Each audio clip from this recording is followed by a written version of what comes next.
कुनै पहाडको जङ्गलमा एउटा गुफा थियो। गुफामा स्याल बस्दथ्यो।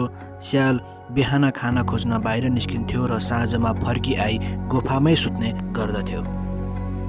त्यस जङ्गलमा एउटा बाघ पनि बस्थ्यो। बाघ बुढो थियो, त्यो खानेकुरा खोज्न सक्दैनथ्यो। बाघले एक दिन खानेकुरा भेट्टाएन। बाघ त्यसै हिँडिरहेको थियो। हिँड्दा हिँड्दै बाघ स्यालको गुफा बाहिर पुग्यो।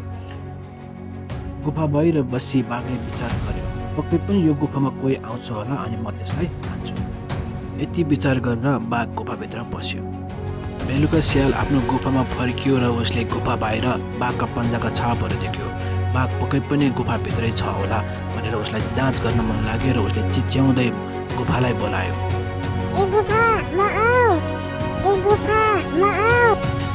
बाघले पनि गुफा बोल्छ होला भनेर गुफा बोले जसै गरी बोल्यो, आऊ स्याल आऊ। यति सुनेपछि स्यालले गुफाभित्र बाघ रहेको कुरा थाहा पायो र त्यहाँबाट सुइँकुच्चा ठोक्यो।